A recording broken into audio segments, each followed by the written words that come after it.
Bagaimana awalnya bisa ada syariat kurban? Ternyata ini juga bermula dari apa yang terjadi pada Nabiullah Ibrahim alaihissalatu wassalam. Nabiullah Ibrahim sudah sangat sepuh, sudah lebih dari 80 tahun usianya, akan tapi tidak kunjung dikaruniai anak.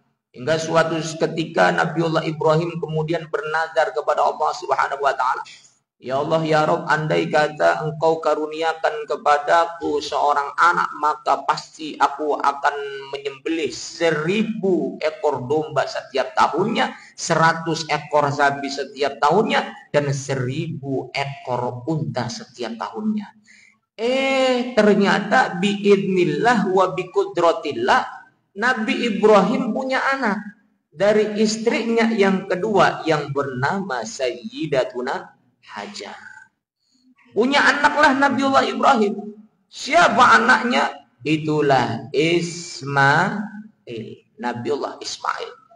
Ketika sudah dikaruniai anak, setelah sebelumnya Nabiullah Ibrahim berdoa kepada Allah sepanjang waktu, Rabbi habli minas sholihin, Rabbi habli minas sholihin. Ya Allah, karuniakanlah kepadaku anak keturunan yang soleh, karuniakanlah kepadaku anak keturunan yang soleh. Hingga Nabiullah Ibrahim bernadar akan setiap tahun menyembelih 1000 ekor domba, 100 ekor sapi, dan 1000 ekor unta. Ndilalailu, jare wong Cirebon. Nabi Ibrahim diparingi putra saking istrinipun ingkang kalih, naminipun Sayyidatuna Hajar. Hingga Nabi Ibrahim setiap tahun kemudian mengorbankan 1000 ekor domba, 100 ekor sapi, dan 1000 ekor unta. Kalau misalnya itu korbannya di lapangan Masjid Al-Baru, bakal muat. Polseknya bakalan geger. Apa-apaan dia KM dia akan mending. Setiap tahun Nabiullah Ibrahim berkorban. Kenapa? Karena nazar. Kok bisa Nabi Ibrahim seperti itu? Banyak. Karena Nabi Ibrahim termasuk orang yang kaya raya pada saat itu. Maka kemudian banyak orang yang kemudian bangga dengan Nabiullah Ibrahim. Baca Ibrahim ya, sampai Masya Allah korban semono akeh. Jadi kalau misalnya kita lihat di Bode Plumbon setiap tahun itu korbannya sapinya berapa itu biasanya? Sekitar 70 ekor sapi, langka apa-apa. Bari korbannya Nabi Ibrahim. Orang-orang yang menjadi tetangga Nabiullah Ibrahim pada saat itu banyak yang berdecak kagum kepada Nabi Ibrahim.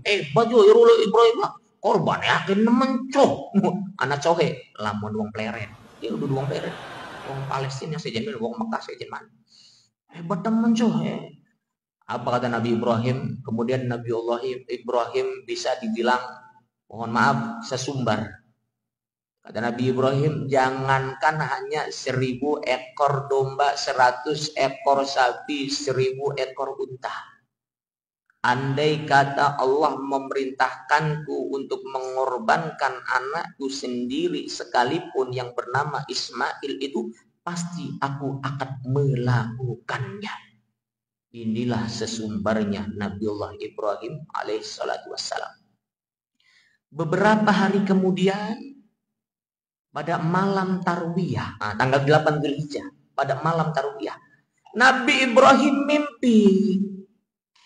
Ditagih oleh Allah Subhanahu wa taala, wahai Ibrahim, tunaikanlah nazarmu wahai Ibrahim. Tunaikanlah nazarmu wahai Ibrahim. Tunaikanlah nazarmu wahai Ibrahim. Nazar apakah itu? Mengorbankan putra yang bernama Ismail.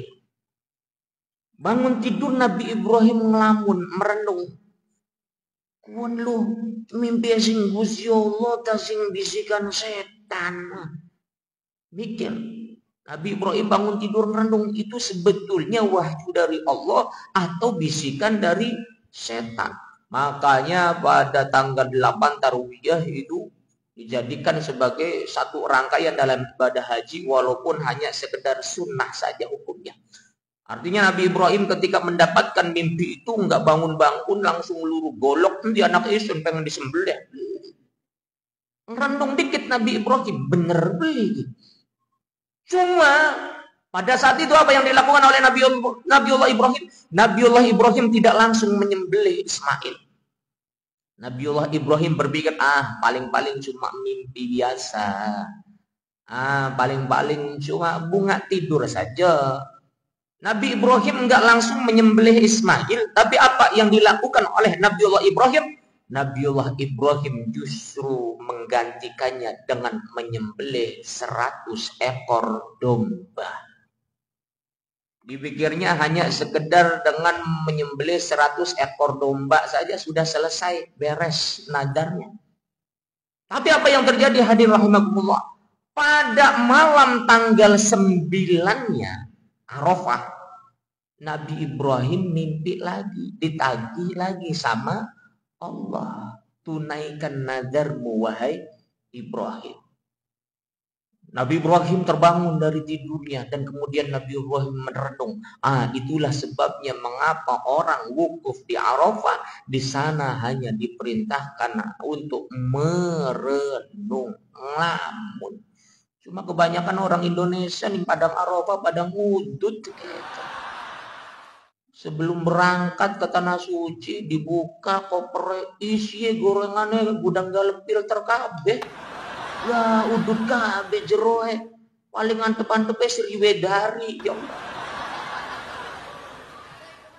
Itu Nabi Ibrahim bangun-bangun tanggal 9 Zulhijjah itu Nabiullah Ibrahim merenung.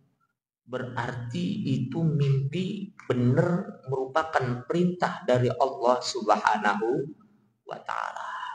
Maka berikutnya Nabiullah Ibrahim pada tanggal 10 Zulhijjah coba untuk menunaikan nadarnya sebagai sesuatu yang ditagih oleh Allah Subhanahu wa ta'ala. Dengan cara apa? Dengan cara untuk menyembelih putranya yang bernama Ismail. Dijelaskan oleh Allah di dalam Quran surah As-Saffat ayat 101. Falamma balagha ma'ahu sa'ya qala ya bunayya inni ara fil manami anni azbahuka fandur madza tara qala ya abati fa'al ma tu'maru satajiduni insyaallahu minas sabirin. Nabi Ibrahim kemudian bilang kepada Nabi Ismail, wahai putraku, cung bapo lu lagi bengi lu mimpi cung diperintah ning Gusti Allah kok nyembelih lamun wong pleret tengah tani wong ngarekan sejen mani ngomong. Bapak diperintahkan oleh Allah untuk menyembelihmu. Bagaimana menurut pendapatmu wahai Ismail? Luar biasanya Ismail, if'al ma tu'mar. Lakukanlah apa yang diperintahkan kepadamu wahai ayah. Niscaya engkau akan mendapatiku termasuk orang yang sabar. Ini luar biasa. Nabi Ismailnya soleh, Nabi Ibrahimnya pun soleh. Kalau misalnya Nabi Ismailnya nggak soleh, hadirin rahimakumullah. Kalau Nabiullah Ismailnya nggak taat, kalau Nabiullah Ismailnya nggak baik, tidak pernah mendapatkan bimbingan yang islami dari ayahandanya, yakni Nabiullah Ibrahim alaihi salatu wassalam. Ketika Nabiullah Ibrahim bilang, wahai Ismail, aku diperintahkan oleh Allah di dalam tidurku untuk menyembelihmu. Bagaimana menurut pendapatmu wahai Ismail? Niscaya Nabi Ismail akan bilang, bapak kegila-gila temen ya bapakku ya. Anak dewek je pengen disembelih, tegelan nemen babal priwil. Kalau Nabi Ismailnya enggak taat. Tapi ternyata Nabi Ismail ini orang yang soleh luar biasa. Kenapa Nabi Ismail soleh? Karena ayahnya pun soleh. Nah, kita kalau misalnya mau punya anak keturunan yang soleh, anak keturunan yang taat, kita pun sebagai orang tua harus berusaha menjadi orang tua yang soleh, orang tua yang taat. Ini banyak orang mau punya anak soleh, dianya sendiri nggak berusaha menjadi soleh. Cung, mana gak pada ngaji, wis maghrib, bapaknya sih masih nonton sinetron, baik, yuk tanggung nunggu di iklan, nunggu di iklan kita. Kadang-kala orang tua mau anaknya soleh, taat, tapi dianya sendiri nggak berusaha menjadi soleh, berusaha menjadi taat.